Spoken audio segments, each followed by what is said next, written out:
Hi, I'm Coach Corey Wayne. This is my video coaching newsletter, and the topic of today's newsletter is going to be good women. Well, I've got an email. This is actually from a woman who's been following my work for several years now, that she says, and she wrote in to describe her boyfriend, who is a total alpha male. He's got his shit together, and what I really liked about it is she talks about how he showed up, exactly what they did when they first met that set him apart. She's 35. She says her boyfriend's about 40. She's not sure whether or not he's familiar with my work, but she's read my book 10 times, really loves my videos. But this guy just naturally does the things that I talk about in my first book, How to Be a 3% Man, which obviously you can read if this is your first video you're watching of mine. You can actually go to my website, understandingrelationships.com, and read it for free by subscribing to the newsletter. So she goes through several things in her email and points out how her boyfriend of the last couple of years just totally matches up.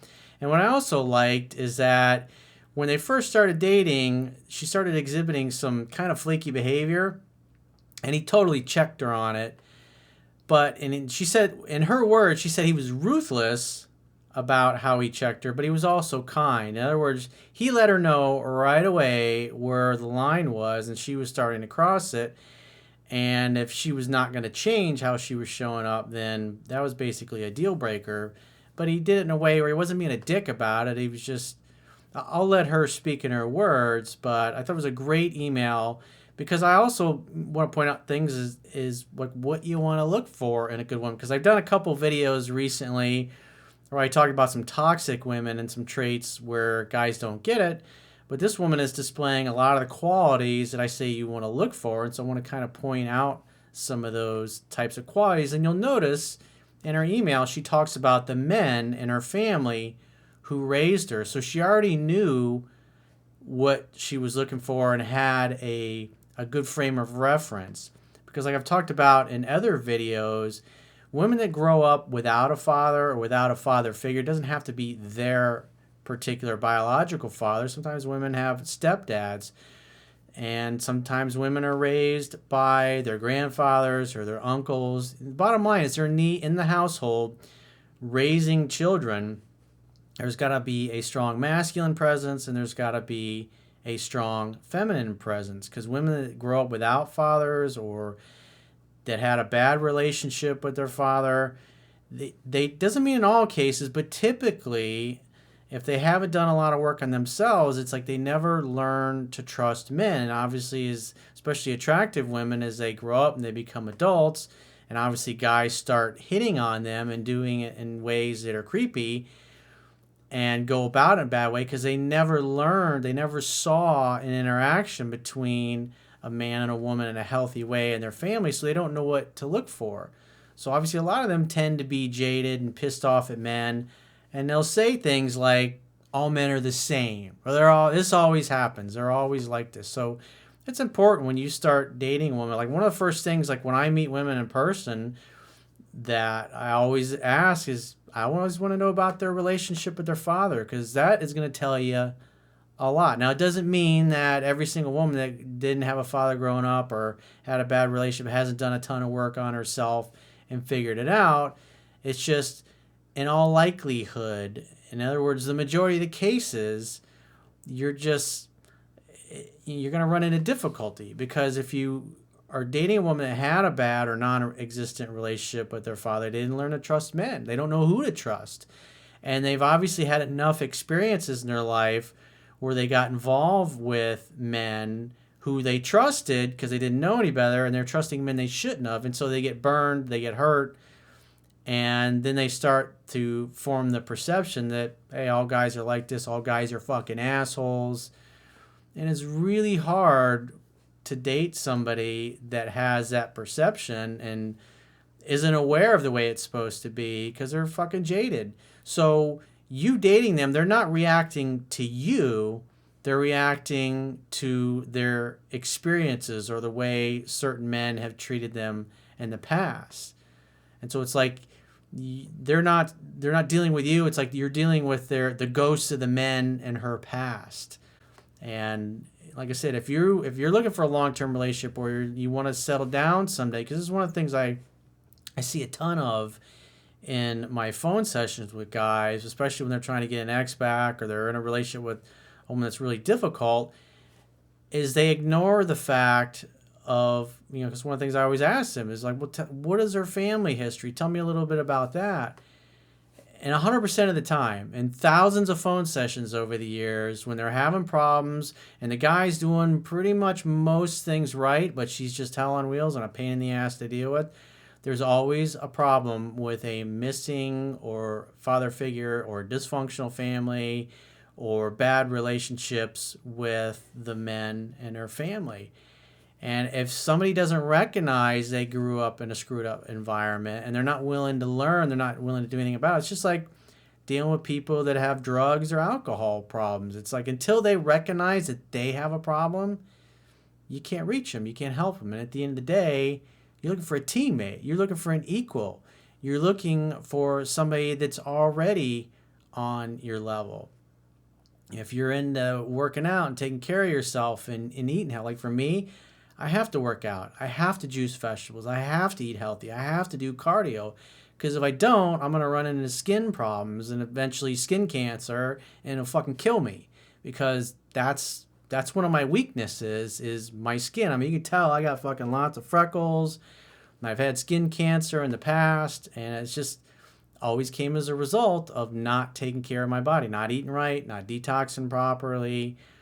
And if I'm women that I date, it's like they have to already be taking care of themselves. They have to already be in these things, because when you're in a long-term relationship and you're together for many years, and like if you're a very healthy person and you date a woman who's not healthy, maybe she's just got great genes and she's in great shape just because she's naturally that way and she doesn't work out, over time you're both gonna kind of gravitate towards that mean. Whereas if you're both taking care of your body and you're both working out and you're already doing this before you met, when you feel lazy or she feels lazy, you're going to be able to push each other and drag each other to the gym versus somebody that you're just constantly having to push. In other words, you're trying to make her into what you want, as opposed to just being patient and taking your time.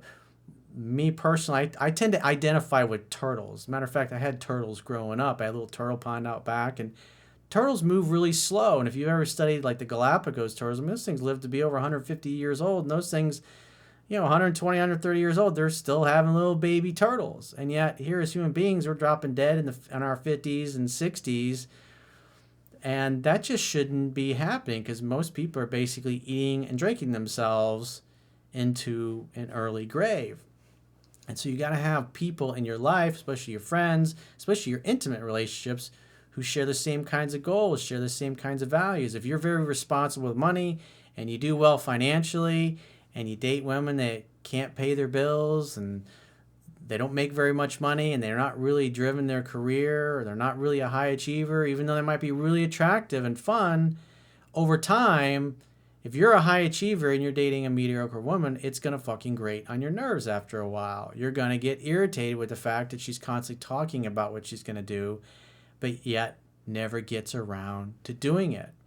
And I know it's tough when you're single and you want to meet somebody, and you meet somebody that's a lot like what you want, and you're tired of being single and you're ready to have a relationship, but you talk yourself into, this will work. Yeah, well, she just worked out a little bit more. She ate a little better. Maybe if I could help her get a better job, or maybe I could loan her money so she can buy herself a new car. And it's just not a good situation. You want somebody that is an equal, that at least can pay their bills, can at least fucking take care of themselves, and loves themselves enough to take care of their body.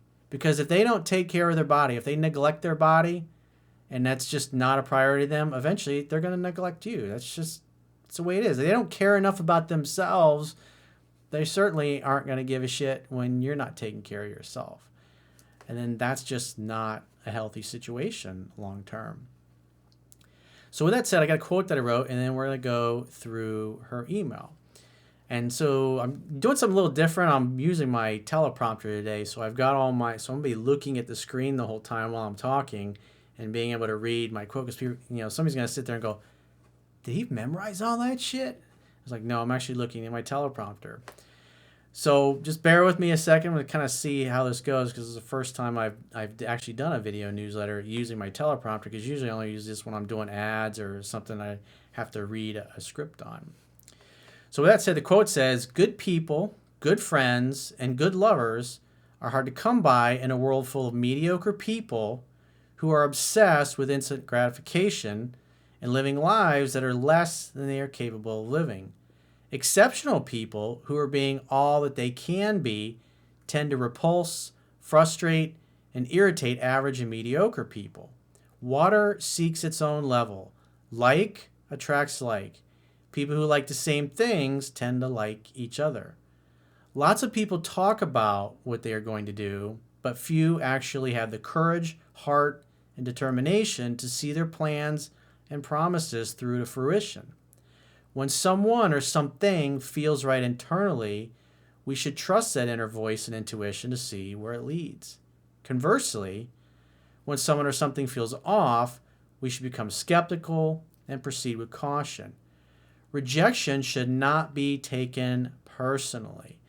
That's another thing. It's like you can't take rejection personally, because if you've got your shit together and you're balling out in your life and you meet a chick that's not, and she feels intimidated, oftentimes she'll reject you not because of anything you did or because you're a bad person or she's not attracted to you. She's just intimidated, and she knows eventually that once you find out what she's really like, that her life's a fucking mess, or her career's a mess, or her business is a mess, or her body's a mess, or whatever it happens to be, that you're not going to stick around. And so to save herself the pain, she's going to kick you to the curb.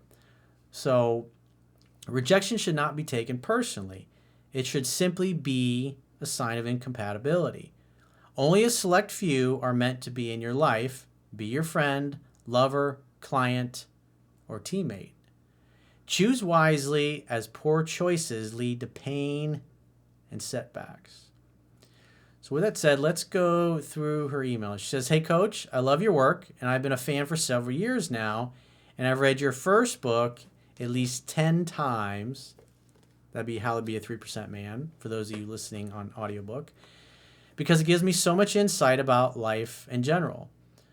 It's like, my book is not just about pickup skills, dating skills, and relationship skills, even though there's a lot of talk about that. Really, the book is about being a man, reaching your full potential as a man, doing things that are masculine, taking care of your own life first, because it's like when you get to a place where you're happy, you love yourself, you love your life, you feel good, when you feel content with your life, when your bills are paid and you're saving money and things are going well and you look good and you feel happy. You radiate that.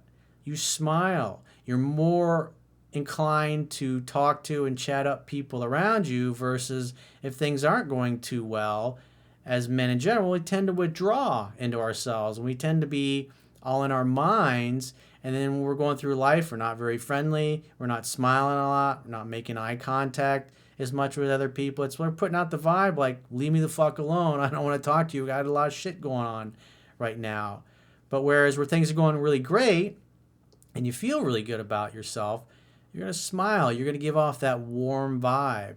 You're going to make eye contact with other people and crack a joke and engage total strangers in conversation like it's not a big deal, because you just like to be outgoing. That's why I place such a big emphasis on taking care of yourself. It's like one of my favorite Jim Rohn quotes. What he says is, I'll take care of me for you, and you take care of you for me. Because it really starts with you. When you get yourself to a place, it's not you have to have all your goals accomplished, but you got to feel like you're on the path.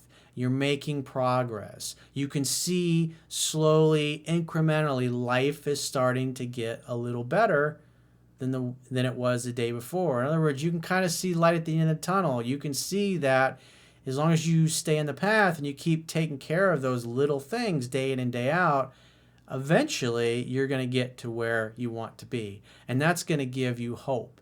Because let's face it, all you got to do is walk outside your door and look at most people, look at their bodies, look at their faces, look at their body language, and they're fucking defeated. They've given up, and life is really just about trying to get through the work week, earn some money, get their kids raised so they can go off to college.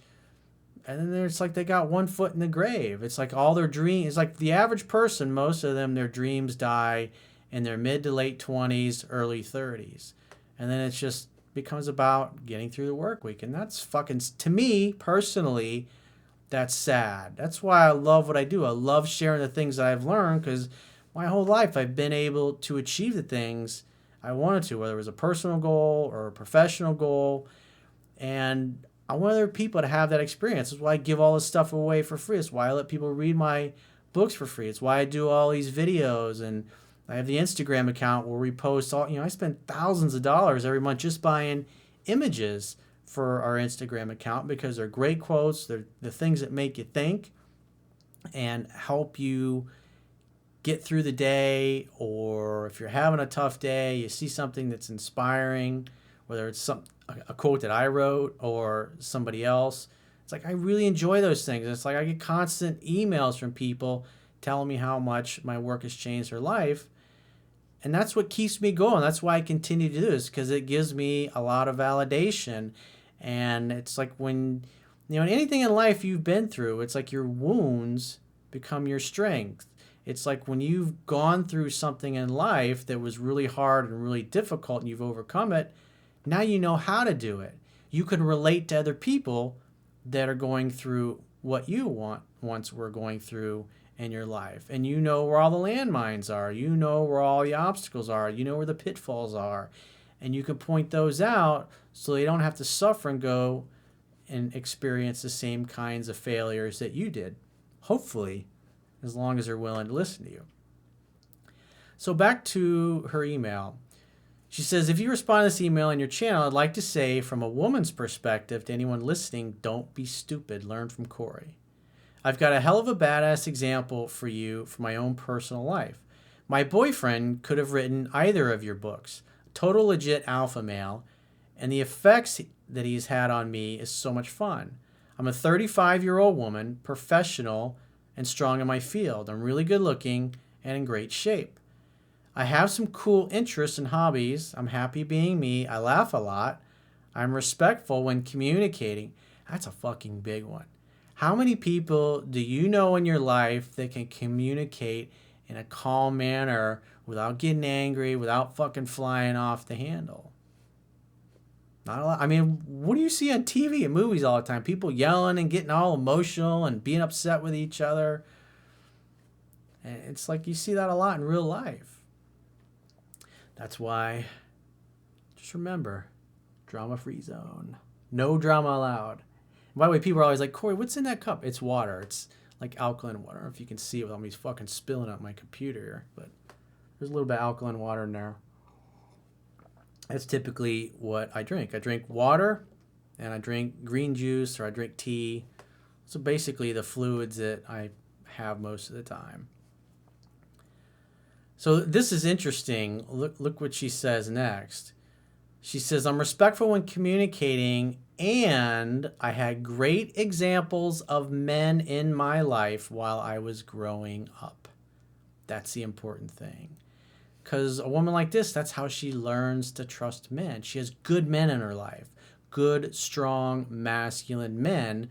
So she can recognize and learn which guys are the good guys and which are the guys to avoid. And women that don't have this in their lives, they don't learn it. They learn it the hard way. And so they tend, remember, we all make our decisions based on our emotions, and we use logic and reason to justify our decisions. So a woman that doesn't have those good men, like the emailer had, they're going to get burned.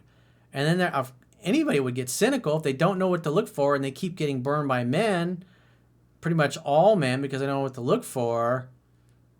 Anybody would start to be cynical and think, well, all guys are like this.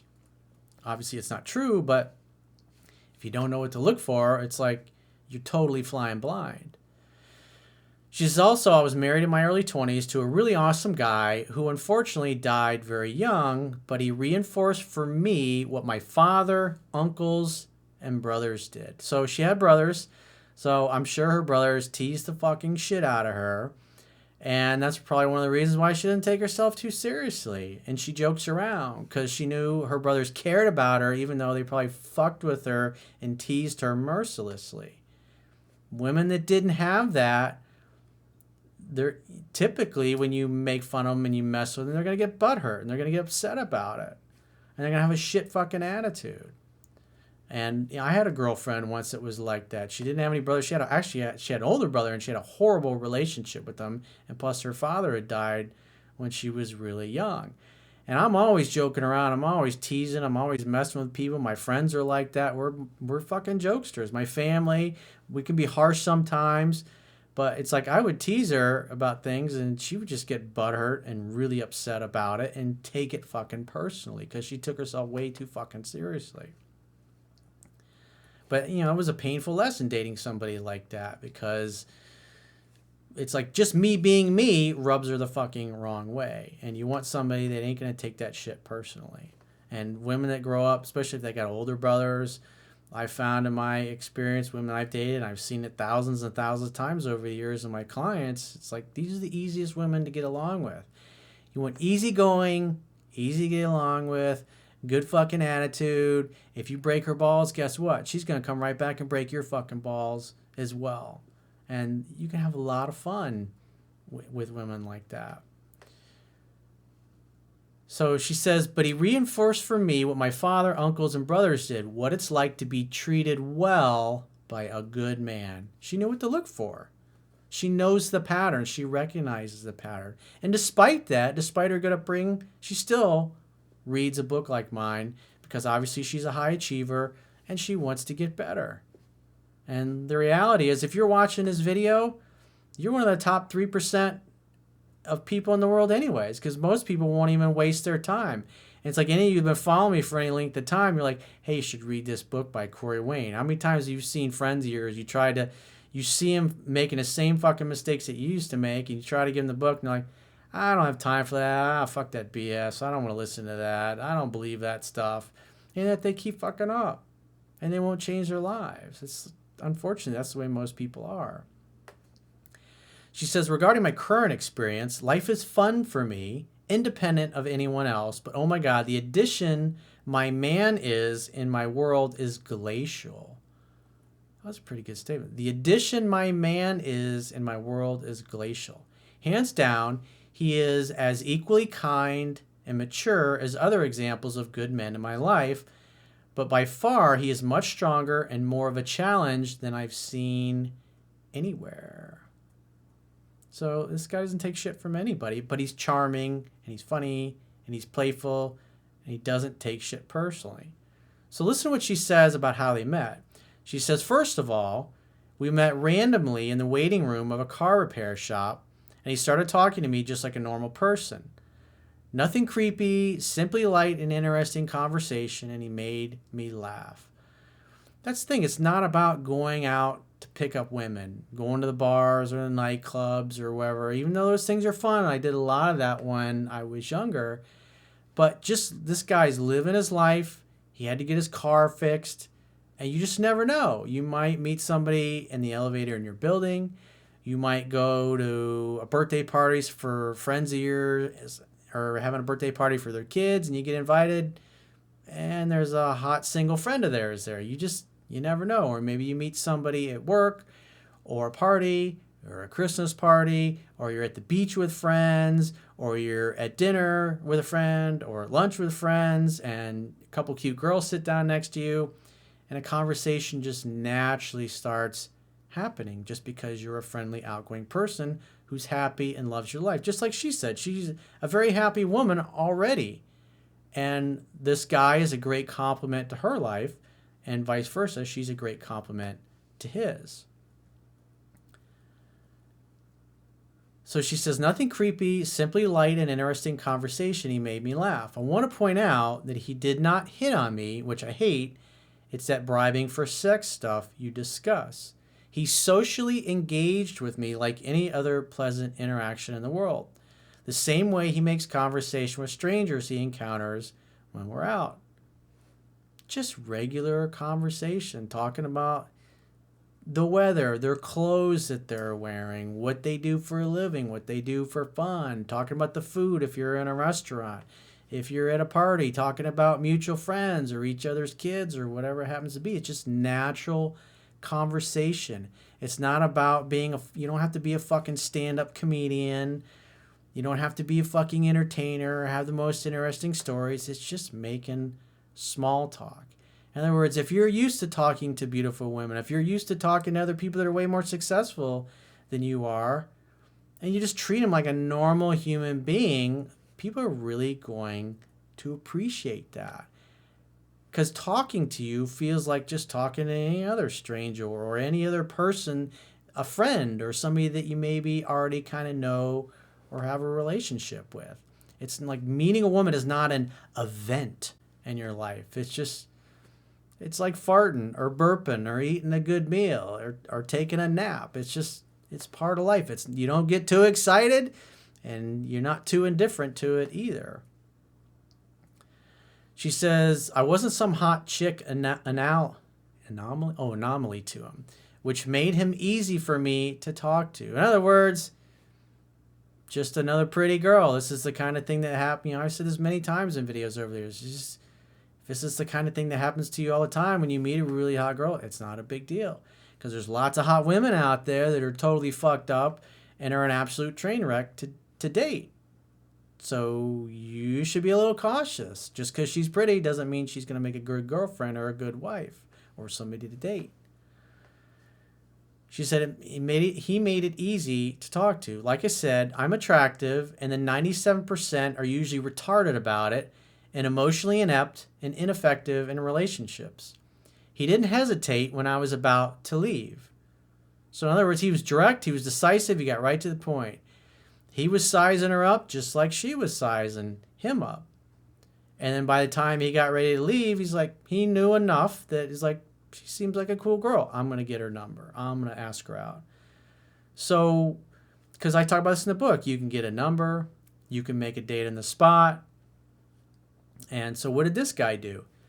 He asked me out to dinner and got my number after about 15 minutes of chatting. Wasn't a big deal. She felt comfortable with him and safe, and vice versa. So he made a date on the spot. In other words, again, it's if you're making plans with your friend or somebody that you care about to get together, it's not a big deal. This is the kind of thing that happens all the time. She said the next day he texted and asked what days I was free, and I gave him a couple of options. He picked one, he picked the place, and he picked the time. So he invited her to do something fun. In other words, he was direct, he was decisive, he got right to the point, he made the date.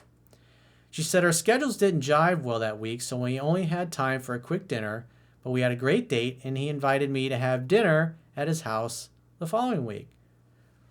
She says it was awesome. So it kind of sounds like he made a second date on the first date. And again, what's in my book is meant to be a guide. It's not fucking etched in stone. But the idea is you want to follow it as a general guideline. So this guy had his shit together. He was getting off the right vibe. He liked her. She liked him. They were both available. Made a date. She says it was awesome. He has a really nice place, has a great job and is educated, and he has a strong common sense and humor.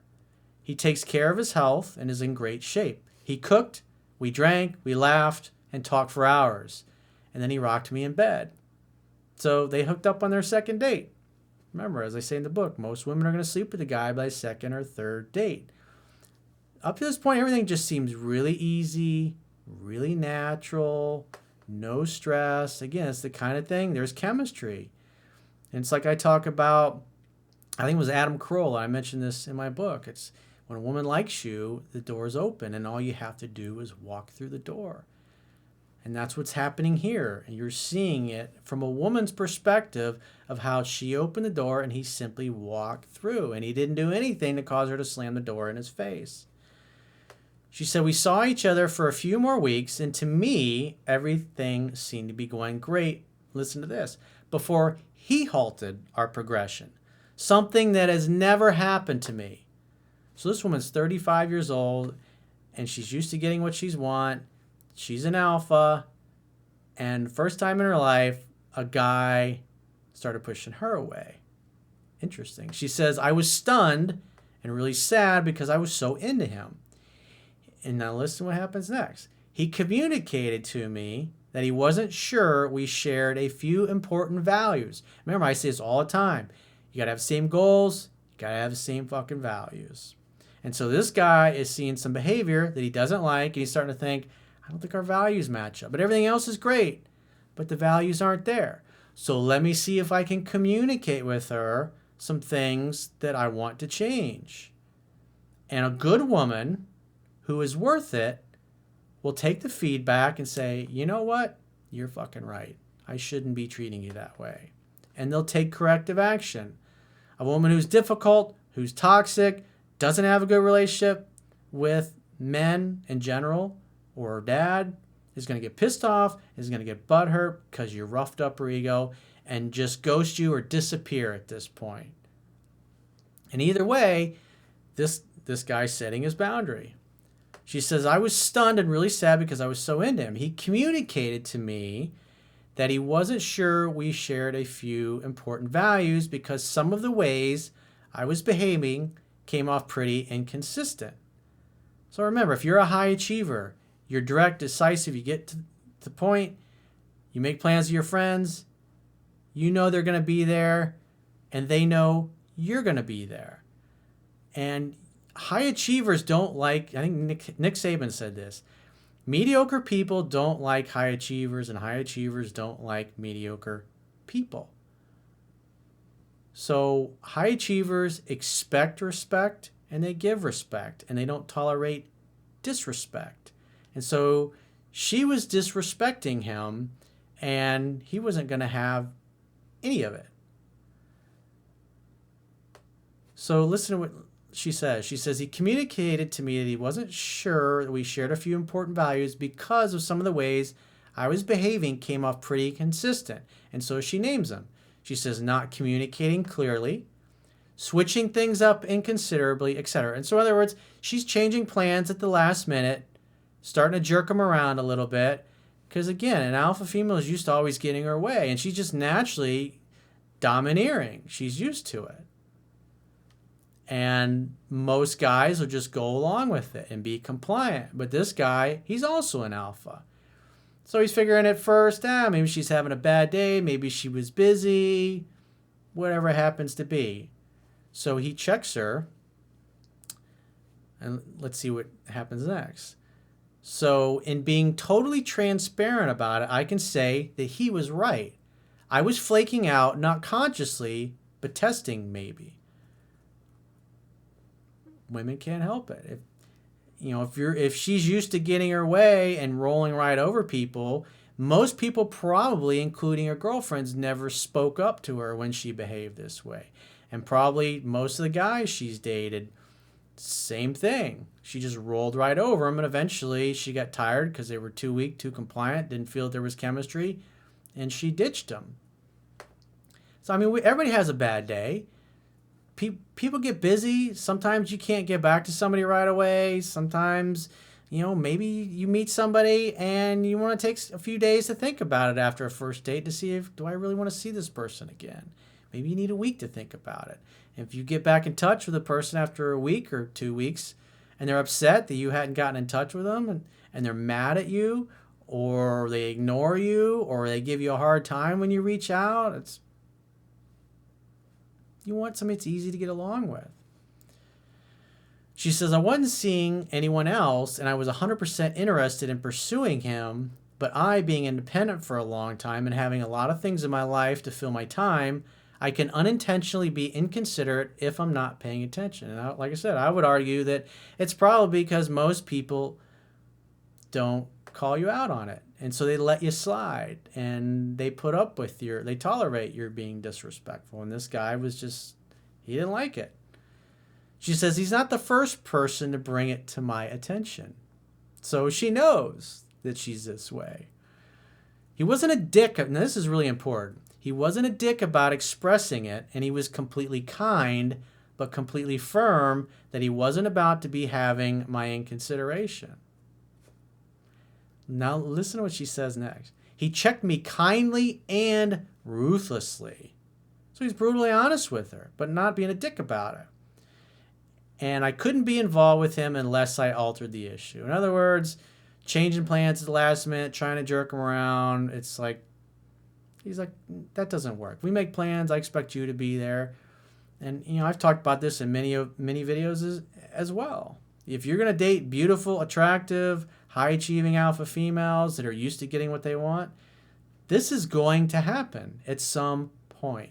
Some point, it's like it starts out with one or two little signs of disrespect, and you're like, let it slide. It's not a big deal because everything else is great. But when it keeps happening and it starts to happen more and more, and you don't check them on it, you're inviting more of that. Remember, whatever you tolerate, you invite more of into your life. He checked me kindly and ruthlessly, and I couldn't be involved with him unless I altered the issue. First time in my life a man has rendered me on the chase for him where I knew that he'd walk no matter how much he liked me. That's important. I talk about it in the book. Women have to know that if they push you too far, you're going to fucking walk and never look back. Doesn't mean you're a dick about it. It's just in a respectful but brutally honest way. You're like, that just doesn't work for me. I really like you and I enjoy hanging out, but changing plans last minute, jerk me around 2 hours before we're supposed to get together, telling me you can't make it, and then you give me some kind of BS. It's like, I wouldn't do that to you. If I knew I wasn't going to be able to make it, I would change plans a day ahead of time or at least early in the morning. I wouldn't wait till the last minute. You know, it's like I had, one of my aunts who's very close to me, and we were supposed to get together for lunch last week. And like literally, I'm like rushing to get ready in the morning because I was already behind. I was up late the night before, like till 3 a.m. working. And so I set my alarm and I was tired as fuck. I got up and literally about 40 minutes before they were supposed to be at my place, she's like, "Oh, we're not going to make it. We're both sick." And I was like, I love you, but that's kind of rude. You know, I would never call you 30 minutes. I was like, I've been running around like a maniac trying to get caught up this morning so I could be on time for you guys. And you knew last night you weren't even going to call. And she apologized to me. And it's like, I love her dearly. And it's like, we have a respectful relationship where you can communicate that. And she said, you know what? You're right. That was really rude. And she apologized for it. And that's all it takes. She says, I needed to be better on point to keep him. This is consistently how he handles me when I'm not aware if I'm affecting him negatively. Always respectful, but never self-disrespecting. In other words, you fucking bitch, are you kidding me? It's 30 fucking goddamn minutes and now you're telling me you can't make it and you're sick? I was like, I would never talk to my aunt like that. But the point being is I was letting her know, I was like, that's kind of rude. And I was like, because I would have much rather known the night before. I would have made other plans. I would have fucking slept in and it would have been great. And on top of that, I'm fucking buck naked in the bathroom. My aunt tends to just fucking Facetime me. I was like, I'm not going to answer my aunt while I'm fucking buck naked. And he doesn't turn into a defensive dumbass if I have things to bring up. So in other words, he'll also, it's like Jocko Willink says, who I think Jocko is just awesome. He says, be humble or you will be humbled. In other words, good men recognize that we all have flaws and maybe we're fucking up from time to time. And so you have to be humble enough to say, you know what? Maybe this person has something to share with me. Maybe I was being a little bit of an asshole. Maybe I was being inconsiderate and I need to do something different. So in other words, she's bringing things up and he listens. So she says, me staying at his place every night took about 8 weeks, and becoming exclusive took about 10. Now listen to this. Only because he's the one who slowed that down for his own highest good. Remember, usually about week 7, if you follow what's in my book, that's when a woman's going to be head over heels in love with you and want to be exclusive. This case took 10 weeks, and it was only because, just like she says, he backed up because he didn't like how she was treating him. She says, I would have jumped on that sooner, and I think about him all the time. I want sex with him constantly. Because I have emails, guys like my girlfriend, my wife, this girl I've been seeing doesn't want to have sex that much. It's like when you're acting like a fucking man and you got your shit together and your woman respects you, she's going to be wanting sex more than you do. That's typically what happens. That's been my personal experience. Is women I've been with typically want sex more than I do. And that's because I got my shit together. And if you have your shit together, you can experience the same thing. You won't ever have to worry about not getting any pussy. As a matter of fact, you're going to have more pussy than you really want. And sometimes you're going to be having sex because you want to satisfy her because she wants to be satisfied. I think about him all the time. I want sex with him constantly, and he's got me on my toes daily now. To my knowledge, he isn't familiar with you, but I should ask him. I do know that he tolerated some bullshit from women in his 20s, but this man at 40 has it down to a science. I just wanted to share as a testimony to your 3% man work. Again, anyone listening, be willing to absorb Corey's information. Read the material over and over until you go to your grave, because women out here are starving for men who aren't pussies. And because I'm sure it sucks to be a pussy like so many guys are. Well, wasn't that a great fucking email? So with that said, obviously, like I talked about before, how to be a 3% man, you can get on my website, understandingrelationships.com. All you got to do is subscribe to the email newsletter. And obviously my second book, Mastering Yourself, which is a book exclusively about self-reliance. And one thing I will say about my second book, and you can see it from the reviews, what I see a lot of, my aunt I just had lunch with yesterday, as a matter of fact, she's got some friends there that are pretty liberal, and they loved about 2/3 of the book. But the last third, because I talk about gun rights and self-reliance and the Constitution, it tends to rub people on the left the wrong way a little bit. But at the end of the day, self-reliance is all about personal liberty, personal freedom, personal responsibility, and ain't nothing to be about victimhood. Because what I've learned in my life and what's always worked the best, and anybody that's a really high achieving person will tell you the same fucking things, is that you got to take, again, as Jocko Willink would said, extreme ownership of your life. In other words, everything in your life that's not the way you want it to be, anything that's fucked up or it's not up to snuff, it's your fault. You have to take personal ownership for your life, because as soon as you look to other people or the government or your parents or your history or whatever it happens to be and say it's not my fucking fault, it's basically you saying that's it, I can't do anything about it, it's somebody else's fault. Nobody's coming to fucking save you. You have to save yourself. You must participate in your own rescue. And if you got a challenge in your personal life or your professional life, and you just kind of hit a roadblock, or you just want me to kind of analyze the situation you're in to make sure you're doing everything right, I do one-on-one Skype and phone coaching sessions with people. I do strictly audio only because I do a lot of overseas stuff and I don't do video coaching. It's all strictly audio, just so I can actually hear what you're saying. Go to my website, click the products tab. Again, that's understandingrelationships.com. That's relationships with an S. Just click the products tab at the top of your screen and book a coaching option with yours truly. Usually takes 1 to 2 weeks to fit you into my schedule. I see sometimes people, even though it says right on my website, I'm usually booked 1 to 2 weeks out. If you're expecting to talk to me in 24 hours or 48 hours, that's not going to happen. I'm always sold out at least a week ahead of time. But you can do one-on-one coaching sessions. Also, if you like these mugs, you can get them from Teespring. That's Teespring. The easiest way to find like my store on Teespring is just go to Google and type in Teespring, Teespring.com, Coach Corey Wayne, and it'll pull up the store. And that's got all my t-shirts and the hat, which I think I've shown you guys this before. There's my baseball cap, which I really fucking like. So it's got the logo on it, got the mugs. Appreciate your support. And until then, until next time, I will talk to you soon.